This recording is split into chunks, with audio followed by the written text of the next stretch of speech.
Hello. There we go. We're live. Wait, are you drinking beer already? No, Oh, okay. Diet Coke. Okay. Okay. not quite yet.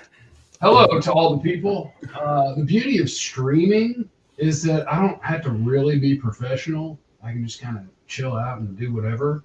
You're going to love it. If Thor ever makes a YouTube channel, everybody, you're going to want to follow it. This is Thor Nystrom, and he writes for Rotoworld, and he's real smart and shit and stuff, real smart and stuff. And Thor, I wanted to ask you first, what's it like to win awards? I've never won an award, and I feel like I should because I try real hard at broadcasting, and I've never won an award. But you have awards. What's it like to be the college sports writer of the year? That's awesome. Congrats. Oh man, I feel like you've won an award before, Jeff. You have to have. No, I have not won an award, and I deserve an award. So we got to change that. Yeah. You're my broadcaster of the year. Thank you. Now, if somebody could send me a trophy for that, that would be incredible. I'm gonna make one. All right, everybody. This is Thor Nystrom, Rotoworld. He does everything. Most of the people who watch my broadcast know that I trust and respect like 4 people that do the draft because you never know where people are getting information or how much they're actually watching the players and all that stuff. But Thor is really good at the draft. Thor is really good at the gambling. Thor is really good at the college football. Thor is really good at lots of things. And so here we are, and they're about to play a national championship game. So, Thor, you wrote like the most exhaustive preview of the game that I've ever seen, and it's really kick-ass. So I guess we'll just start with, like, as you're putting all that together, like, what are some of your takeaways? And then I'm more prospect-centric than college football-centric. People are telling me my audio is goofy right now. Uh-oh. No! You guys hear me? I can hear you, Jeff. What have I done wrong? I've never done anything wrong. Let's see. Unmute. Microphone checker. Microphone checker. I don't think your mic is working. But it's working because you guys are saying I'm saying something. I don't know what I've done wrong. Thor, tell me about the national championship game while I play with my microphone. Sure. Yeah. It's a very interesting matchup. As people know, Alabama's an 8-point favorite. A lot of people, you look around it seems like the outcome of this game has been decided in advance. It seems like a lot of people think this is just going to be an Alabama rout. I don't think it's going to be. The narrative heading into this game it seems like it's a lot like the narrative heading into the Ohio State Clemson game. I picked Ohio State to upset Clemson in that game as well. I'm not picking Ohio State to upset Alabama in this game, but I am going to be picking them to cover. One of the interesting, we can talk about like some of the different, like we can talk about player on player matchups. We can talk about, some of the different advanced stats, stuff like that.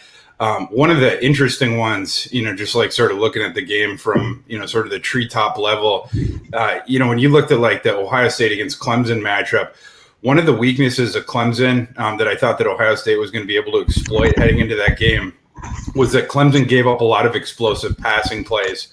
They ranked like a 110th in passing explosion against on defense heading into that game.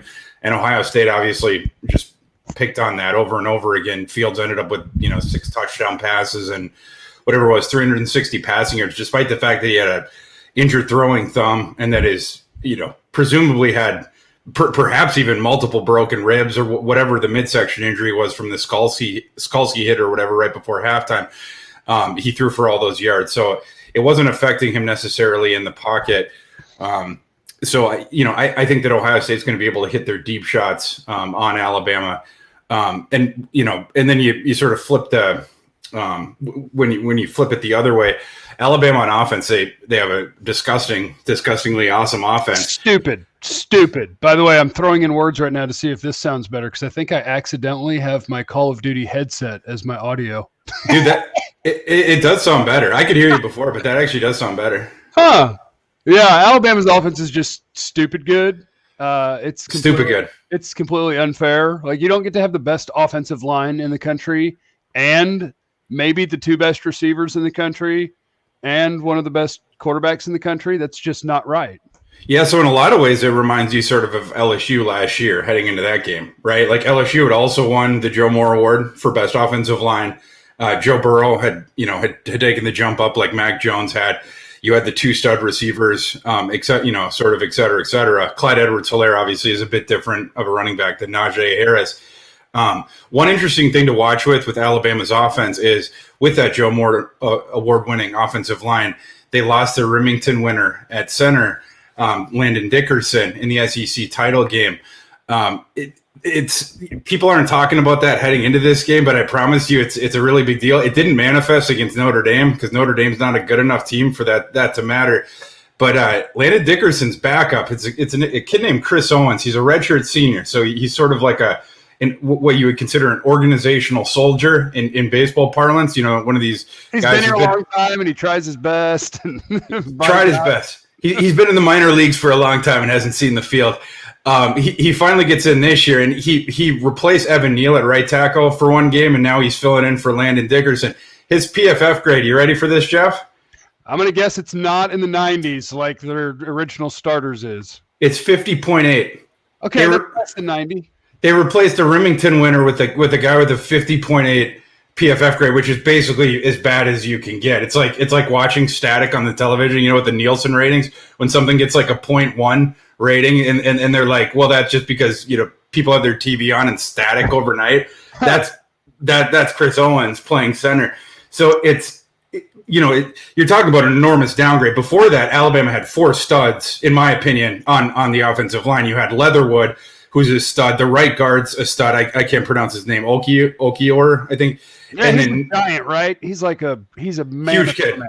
Yeah. Huge kid. And then Neal is a stud too. Some people think that Deontay Brown, the left guard, is really good. I don't. I just think he's been around for a long time. He's sort of a veteran, but he's reliable, if nothing else. But before they had four studs and sort of the reliable veteran. Now they have three studs, a reliable veteran, and then sort of a fill-in guy. And again, that wasn't as big of an issue against Notre Dame, but now against Ohio State, you're facing one of the best defensive lines in the nation, arguably the best. It's a team that has three starting defensive linemen who have PFF grades 87.5 or above, and they're all big kids. They're monsters. You remember last game against Clemson, where Trevor Lawrence, who's a lot more athletic than Mac Jones. Mac Jones is mostly confined to the pocket. Trevor Lawrence is a sitting duck at times in the pocket against Ohio State. Their pass rush was all over him. So I'm going to be really interested to see how, Ohio State's pass rush gets after Mac Jones. I think, that's going to be the one way that Ohio State can keep, Devonta Smith and Jalen Waddle, if he plays, from just destroying them. Because every time that Mac Jones has the time to throw, it's an enormous advantage for Alabama, obviously. Ohio State's cornerbacks stink. Shaun Wade, who Todd McShay recently mock drafted, like 13th! Number 13 to the chart. Like Todd McShay, I'm reading his column, and then I see him on TV talking about it. It's like, Todd, do you watch the games, man? That's why, and I tell people, and most of the people who are watching right now, like my channel is very Cowboy centric. Obviously, I work on the home of the Cowboys from 2 to 7, Monday through Friday on the Fan. But I there are a few people like Dane Brugler. That's my dude. Dane's a friend of mine. Love Dane. Does the work. Works his ass off. Yes. This is Thor Nystrom, everybody, which on Twitter, it's at ThorKU. And Beast does the work. But sometimes the big media stuff, I'm just like, wait, is somebody from an NFL team still telling you that? Or are you just way behind? And you remember that Shaun Wade was considered a good prospect coming into this year because he hasn't been.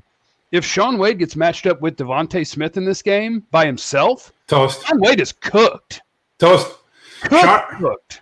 He's cooked. Yeah. He's for people that don't have the context of Shaun Wade's game. So last year, Shaun Wade played the slot between Jeff Okudah and Damon Arnett. And he played it well. He played it well, but people would agree it's a far easier job playing the slot between those guys than it is being CB1 on the perimeter, which is what happened this year. They were like, Shaun Wade, he was super promising. He's a 6'1" slot guy, and he played between these two first-round guys, and he looked like a first-rounder too.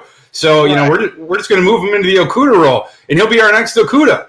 And Todd McShay, apparently, despite evidence to the contrary over the last 7 games, still believes that he is. He's been getting torched all year long. His PFF grade is 67.5, I'm sorry, 66.2 is Shaun Wade's PFF grade. And he's a guy in the perimeter where he does have the athleticism and he does have the frame. But the issue is on the perimeter, he just gets lost. You know, the joke I made in my column, it's like watching Jose Canseco in the outfield, like where he just gets the ball lost in the lights. Like sometimes Shaun Wade he'll like, you know, turn around to run, you know, with the receiver, and he'll just like look up for the ball, and it's like he can't decide which way to look up for it, and all of a sudden the receiver's just running by him. He gets turned around all the time.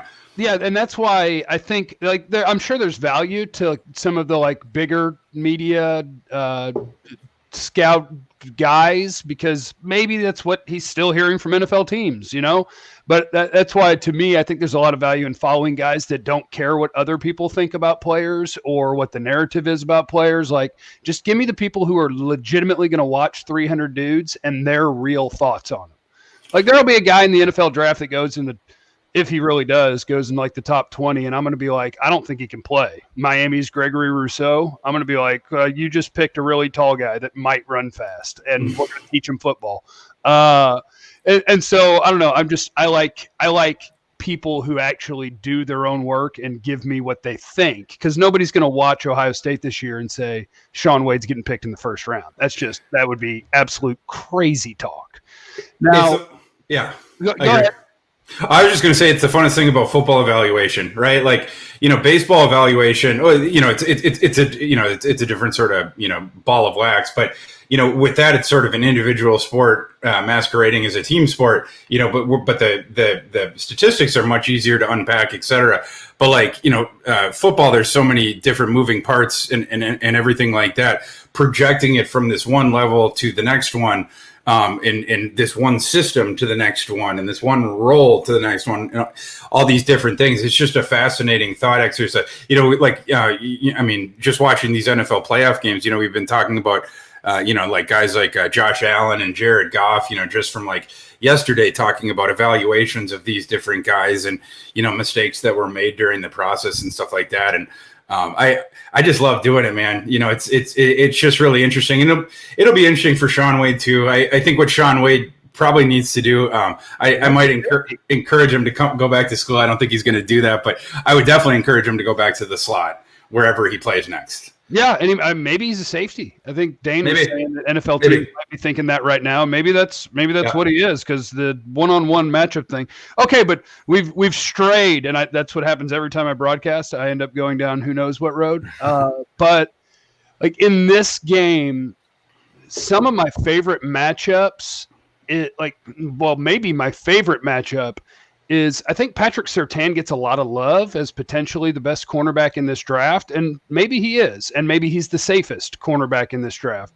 But watching him against Chris Olave, to me, is my favorite matchup of the game, because I think when I watch Ohio State, Olave is the sort of guy that I want to see, can Patrick Surtain cover him one-on-one? He's the guy who is getting all the hype, but I'm like, man, Olave, when I watch him, I'm like, man, he's like a crafty, good route runner. He's athletic, and I think that's my only Surtain question, is how do you match up with dudes that are athletic, that are quick, that are route runners?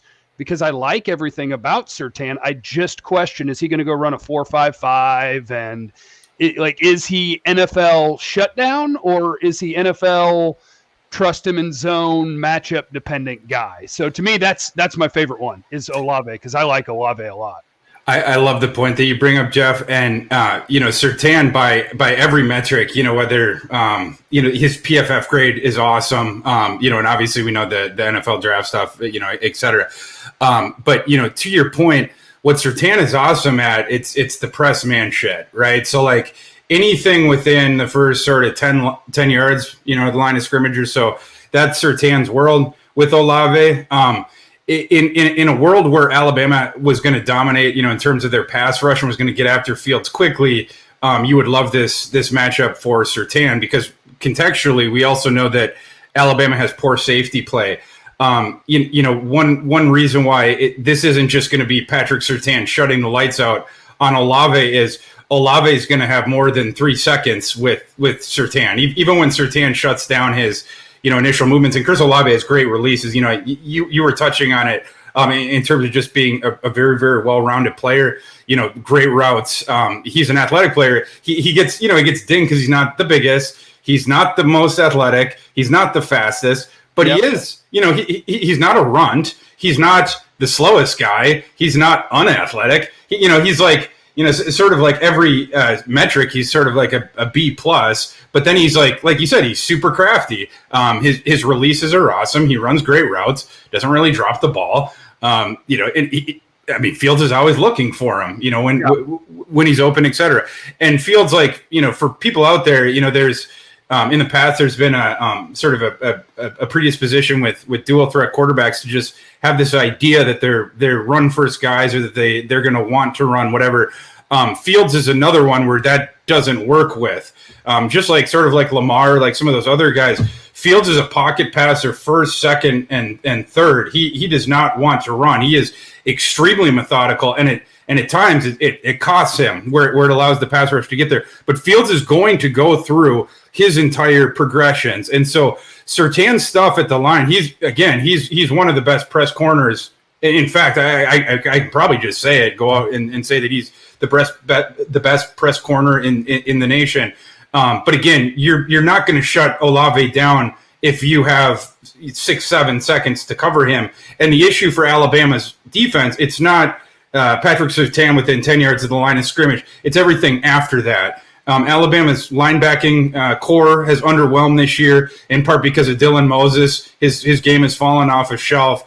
The kid that plays next to him, Harris, hasn't been very good either. And their safeties haven't been good either. In particular, the free safety has been awful. He gets balls thrown over his head all the time.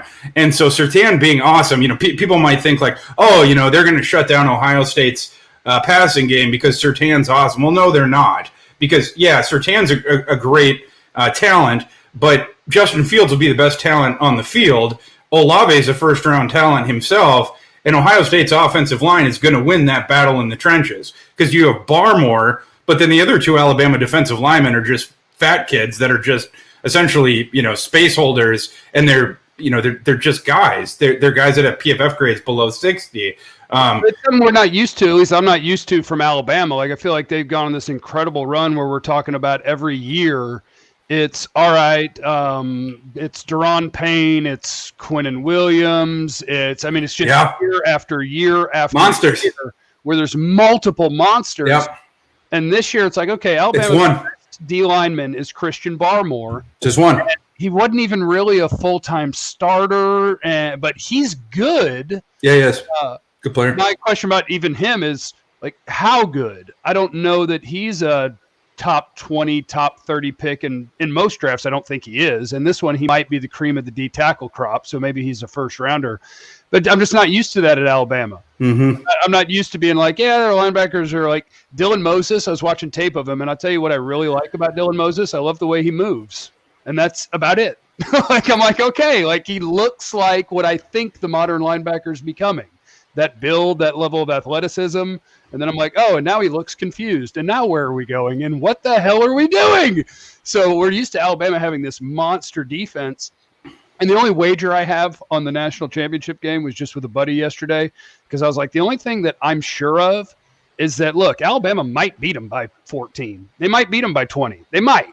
But the one thing I'm sure of, Ohio State's scoring. So the only thing I bet was with a buddy. I said, I promise you Ohio State's going over 30. That's happening. Yeah. And they might go over 40, because that's what you got to do. Florida tried it.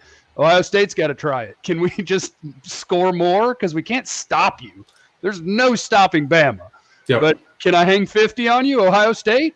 Maybe. And I agree with that. I agree Ohio State's going to get their points for sure. You mentioned the Florida game. Florida completely abandoned the run game. But Ole Miss is one example of a team that showed that you can run on Alabama. That front seven is not as good as people think. People think that Alabama has this studly front seven because their counting numbers show that they have this stud run defense. But that is in large part because teams abandoned the run to throw because you have more success hitting them deep and picking on the free safety, et cetera, through the passing game, especially when you have to play behind. Because typically when you're playing Alabama, by the time it's mid-first quarter, you're already down by double digits. And right? Devonta Smith has already scored, and Mac Jones threw a touchdown to Meacham or Waddle or somebody, and congrats, on 14-0. What you going to do? Exactly. So now you're telling your running back to sit, and you're going 4 or 5 wides, and you're just chucking. And again, Florida found great success throwing the ball, even though Alabama knew they weren't going to be running the ball. But Ole Miss found success doing both of them. They had 2 100-yard runners against Alabama. I think that Ohio State is going to be able to both run and throw against Alabama. We've seen Trey Sermon just absolutely dominate 2 top 10 defenses the last 2 weeks in Northwestern and Clemson. Had almost 600 total yards in those 2 games. He's averaging almost 9 yards per carry in those 2 games. And if you go back his last 3 games, he also dominated Michigan State when they only had, I believe, 1 active offensive lineman because of COVID. So their run game has been absolutely just on fire. Trey Sermon's probably jumped from the 7th round to the 3rd just these last couple of games. How far he's jumped up after he had injury issues and sort of got run out of Oklahoma and stuff like that. Fell behind Kennedy Brooks. But he's just gone thermonuclear these last couple games. That for the reasons I stated before, I think that Ohio State is going to have success throwing against Alabama. Obviously, Alabama's going to have success throwing against Ohio State as well. So I know that you love gambling. So do you have like a pick in this game? The line? Do you have a leaning? Do you have an over/under leaning? What are you doing? Absolutely. I got a pick for the game. I got some player prop picks as well. I'm going to be on Ohio State plus the points, and then. Some of the props, I don't know where the numbers are now. In my sheet, I have them where they were before because we taped an episode to talk about the props. But people will have to look and see what their numbers are now. But from before, we had Justin Fields over/under was 290.5 passing yards. I was over on that. He's gone over that number in 7 to 10 games. Let's see, including both the playoff games against Clemson. I had the over/under. Mac Jones number we got was 365.5 passing yards. I went under on that. He went over in 3 of the first 4 games, but he went over that total in only 2 of the last 7. So that one's more of a, they set that number closer to correct. The points bet line that I had on Trey Sermon was 79.5. That was a bad number, I thought, for the reasons I stated before. He's run for 112 yards in 3 straight. He had 333 against Northwestern, 193 against Clemson, 8.7 yards per carry in those 2 games. So I went over in that. I think that's an easy over. Najee Harris, a fairer line, was 88.5 rushing yards. I went under on that, even though Najee had gone over in 9 of 12. A part of the reason is because I think this is the first game all season where Alabama loses the battle in the trenches on offense. Because the reasons I stated before, because of Ohio State's awesome defensive line and the injury to Dickerson. The other thing is Ohio State, their big issue in their run defense is giving up long runs. It's the reason, if you look in the advanced metrics, it'll show you that Ohio State gives up a lot of explosive plays, but a lot of them come in the run game as opposed to they do give up explosive passing plays, but it's a bigger weakness in the run game. Whereas with Alabama, it's a bigger weakness in the passing game. But with Ohio State, in this game, going up against Alabama, if you look at their marginal explosion rushing on offense, they're poor at it. It's the one part of their rushing offense that they're not good at, because the one weakness of Najee Harris's game is a lack of long speed. So they don't break off long runs. The other thing that Ohio State's run defense struggles with is corralling dual threat quarterbacks. They struggle with the 2 Nebraska quarterbacks in the opener, McCaffrey and Adrian Martinez, both ran for over 80 yards. Mac Jones, he's not going to run for anything here. I would be surprised if he leaves the pocket at all, and he's going to get sacked a lot. Whatever the over/under total you can get on Mac Jones rushing yards, take the under. NFL fans, max count is negative, right? In college, so exactly. 31 yards rushing. Yes, I will remind NFL fans that in college they take your sack yardage away in rushing. So whatever Mac Jones over/under rushing total you see, take the under. I guarantee you Mac Jones is going under in this game because he's going to get sacked more than usual, and he ain't going to be running. Promise you. I wonder what it is. I'm going to have to look that up. You're going to make me make a deposit somewhere to gamble because I usually just do daily fantasy because I don't think I'm smart enough to actually gamble on sports because I think Vegas is really good at what they do. But you might be a secret weapon. Dude, I saw that they'd set one of the books that said Jones at like 15.5 or something earlier. This was just a stupid number. I might know a friend of a friend of a friend who put down a ridiculous amount of money on that under. Well, I hope Mac doesn't break off a couple of accidental 30 runs for man coverage or something. One of those naked bootlegs. Yeah, it's just weak side 60. Yeah, no, that would be unfortunate. It's him against Sean Wade in the open field. He breaks Sean Wade's ankle. It just gallops 40 yards for a touchdown. All right, my buddy Brian Broadus is going to get here soon with the gumbo to get ready for our day. So what people who watch me are most into is probably more obviously Cowboys and prospects than national championship game itself. So guys in this game that Cowboy fans should know that could be picked in, say, the first 3 rounds, because I think even limiting, I added a syllable to that. Limiting it to like the first 3 rounds, I bet we could still come up with like 8 or 10 names in this game that could be future Cowboys. Sure. So who are we? What positions are we shopping for, Jeff? See, I don't think. I mean, this is a conversation that I have a lot. What if you get to number 10 overall, and let's just say in theory, Devontae Smith is your 4th overall player in this draft, and the best defensive player is available is like your 15th best. I'm not passing on my 4th best player in the draft. I'll figure out my roster from there. So, I'll mention Devontae Smith. I'll mention Jalen Waddle because I think Jalen Waddle's a freak show. He is. He moves like you could talk about refinement, and there's a lot of things you could talk about with Jalen Waddle, but just watching him move, I'm like, that dude's uncoverable. Yeah. Like Devontae Smith's the best receiver in the country because I think there's more nuance to his game, but I think Jalen Waddle is uncoverable. Like nobody in man coverage can line up in front of a dude that moves like that. It's not possible. So I'm counting the wide receivers. I'm not afraid to take them. I'm not scared. Absolutely, yeah, and I agree with you on Waddle. Waddle's next. I mean, some people were comping him to like a mishmash of Jerry Jeudy and Henry Ruggs after last year's draft, which might be a bit hyperbolic, but I can see where they're going because it's ridiculous. I don't have a comp, but the way just the vibes I get from watching him, I was like, well, it's Tyreek Hill-ish because I just think that his speed, acceleration, just the way that he explodes.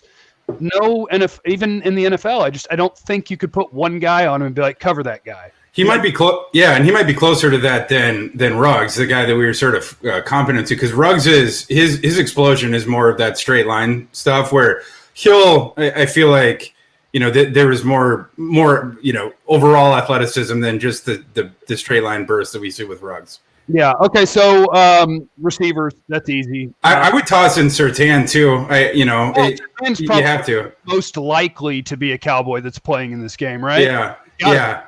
You have to. Yeah. And we talked about his game before, but again, he's the best press man guy in the draft. He's a guy who had damn near a 90 PFF grade this year. That's not hype. That's not because of who his dad was. That's just his charting grade. This kid's a stud. Absolute stud. Now, is Alabama's other corner? It's Job, right? Is that? Yeah, Job. Look, if you play corner at Alabama, you're going to be drafted, or you're going to get a chance in the NFL. Is he a second, third round guy, or is he like a fringe, way later guy? I think we could see him in the middle rounds. Yeah, he's a good player as well. I think both Job and Surtain have been done wrong by some of the defensive schemes and certainly by the safety play as well. But they have really good cornerback play, and Job's a part of that. And Job has, Surtain, his job on Monday's super important, with Olave. Job's is too, because he's got to go up against Garrett Wilson. We didn't talk about Garrett Wilson as much, but Garrett Wilson's a stud as well. So Job has a very, very important assignment on Monday night. And then Let's see. We'll go defense first, I guess, because Cowboys, I think they could end up picking an offensive lineman and they could pick one high. But let's see. Christian Barmore on Bama's defense. Cowboys are bad at defensive tackle. What do you think of him? Like, he's one of those guys that for me, I'm kind of looking at him. I'm like, okay, I see everything I want, but I don't see it all the time. And like, are we going to have to be patient with this guy? Are we talking about a guy who's going to get drafted 23rd, or are we talking about a guy who's going to get drafted 50th? And like, that's just kind of where I am with him. Yeah, and I think what you say about the patience is it's right? Like, if he comes out right now after this game, he's a redshirt sophomore, right? So, in some cases you'd advocate for a kid like that to go back to school, but like you mentioned before, this is not a very good interior defensive line class. So Mr. Barmore most certainly is going to be told that by, the people wanting to be his representatives, and that is probably going to play a role in what his decision is. As far as him as a player, he's got a super rangy frame and he's an explosive kid. And so, you see, like you mentioned, he's not on the field at all times, and so he's like they limited his snap count just a bit. And he's a player that at this point, he's a flash player, right? And so but you absolutely see the flashes. He's a guy that can change the game a little bit with that penetration and stuff like that. But I totally agree with your assessment. You want to see it more consistently. You want to see a more well-rounded type guy. He's the guy where if he was coming back to school next year, he's a guy that you'd write over the summer. You'd project him probably to be, take the next step, et cetera. First-round guy, keep an eye on this guy, potential top 20 pick. Exactly. And so if you're taking him at 20 or whatever, I think a part of the idea would be, 25, whatever it is, a part of the idea would be that you're getting somewhat of a sticker price discount, because you're taking him a year early from maybe the year that he should be entering the draft. Ohio State's defensive front, I know, Haskell Garrett, I haven't watched him yet. Yeah. I've seen him play. I haven't studied him yet, but my understanding is that he's really played his way into a kind of unknown to hello. What's their front like in terms of draft stock? Yeah, so they're big and they're nasty. The three studs to keep an eye on are Jonathan Cooper, Tommy Tagai, and Haskell Garrett. Tagai and Garrett are the two huge guys inside that are just going to muck things up. And Cooper is extremely active on the outside. He's a redshirt senior. Those are the three guys who had the grades above 87.5. And they're the reason that Trevor Lawrence has been having nightmares for the last week. They're going to be getting all after Mac Jones. And again, what's interesting here is Mac Jones has not faced heat like he's going to face on Monday night. He's not a dual threat like Tua was, like Jalen Hurts was, et cetera. And this Alabama offensive line is not at full strength. So it's going to be really interesting to see, Chris Owens and his 50.8 PFF grade. He has to line up across from Tommy Tagai and Haskell Garrett, who are going to be, they're going to be fairly high picks in the NFL. So it's going to be really interesting. Chris Owens with, he's going to be an accountant in a year. It's going to be really interesting trying to see him keep Tagai and Haskell Garrett out of the backfield. I don't appreciate the way that we disrespect accountants by always going accountant with guys who aren't going to play in the NFL. He could be anything, Thor. He could be a broadcaster. Sure. I didn't want to besmirch him by giving him one of our jobs. Okay. How about, because the Cowboys may or may not try to save some money and get rid of Jalen Smith this offseason, what do you think of the Ohio State linebackers, Werner, Browning, and is there anybody else? Yeah, I think they're a tad bit overhyped. Browning can move around. He's sort of a sideline to sideline guy. I like him more. He can do some things. So Browning would be the guy that I would prefer. I could see Browning going on day two. I need to jump a little bit more into his tape before I have like a hard take on him. Right. But he's okay. Werner is just more of a run filler guy for me, and same with sort of like Tough Borland. I'm not as high on those guys as some other folks. Pete Werner, he has a bigger name, but he had a PFF grade of 57.4 this year. You're big on their grades. I go back and forth on their grades where I'll take it as sort of a general. If it's super low, he's probably bad, and if it's super high, he's probably good. But I I don't know. I'm more into their numbers than I am into their grading. Sure, I like it all. I'm very nerdy with honestly, with all the, as you can probably tell from my columns, like all the data I can get, all the info I can get, whether it's team wide, whether it's player wide. I just like it, it helps in terms of like the analytics as far as like handicapping the games. And then I feel like, looking at prospects, it also, the analytics also helps, as far as like breaking down what areas of the game they excel at, or they're whatever. And then, you go in with the tape, it's sort of interesting to, see whether the numbers are backing up what you're eyeballing, or if they're not, and why, Right. That's why I don't love theirs. Cause like I'm going to watch and Sure. I'll have my grade and then I'll go look at theirs. And then I do like, yeah, I mean, I believe there's value in it. I just, it's weird cause I am an analytics man. I'm a data man. I'm also a tape man. So I'm like, all right, tell me, like, sure, I'll take a general idea from them if it's like, oh, they say this guy can cover and this guy can't, where it's like, okay, good. Okay. Got that. Understand. I'll take your opinion on that. But like my grades are going to be my grades, not Sure. Pro Football Focus's. 100%.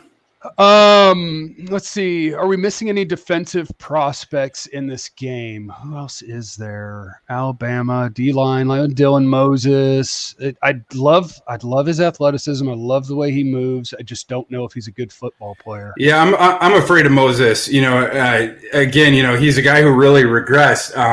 Again, looking into the advanced numbers, his game went up. What's interesting is he comes off of injury.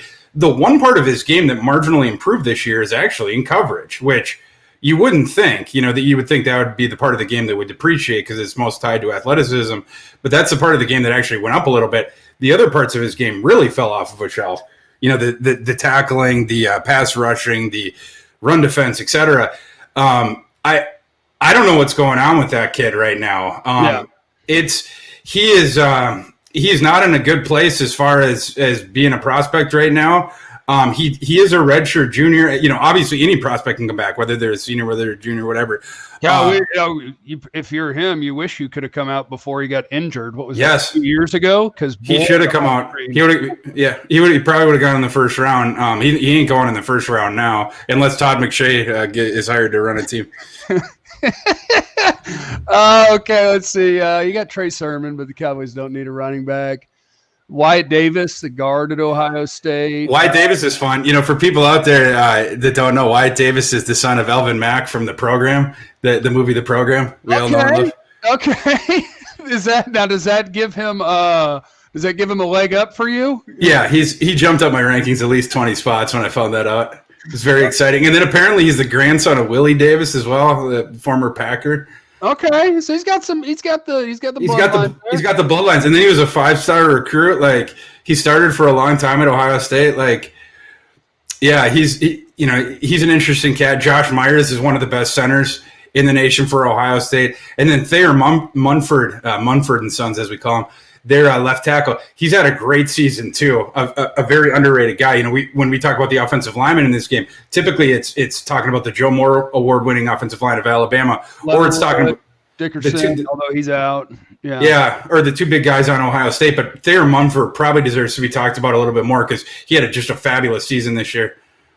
All right, so matchups that are going to be fun. I love Surtain versus Olave. Yes. I love, I don't love it for Sean Wade, but I love Devontae. Bloodbath. Yes, Cowboy fans and all my homies that are watching right now, this is a game that literally probably has 20 draftable players in it. So get ready. There's probably a future Cowboy on the field. Now, this is Thor Nystrom. You can follow him on Twitter at ThorKU. Is that how you would say that, or would you say like at Thorku? You can say it either way. What is the KU? Kansas University. Oh, okay. Because, dude, I made that handle like right when I was graduating undergrad. Well, it's good. You want to have a handle that doesn't tie to a company, because if you leave that company, I think I'll lose my blue check mark. Let's not worry about stuff like that. Thor's on Twitter at ThorKU. You can follow him. He's one of the best, maybe the best college football resource that there is, and his writing is amazing. And I'm going to make him make a YouTube channel, and it's going to next time. So yeah, we'll do this again, and we'll have a YouTube channel of yours that we can promote, and we can get people to follow you and have ourselves a party. I love it, Thor. I'd never actually spoken to Thor before, people, but I've always admired your work. So kick ass, man. I appreciate you. Let's do it again, brother. Hell yeah! All right, peeps. I'm going to open the door for Broadus and eat gumbo and not drink beer today because I'm hungover. All right, Jeff, have an awesome day. Enjoy the NFL. Hell yeah, you too, man.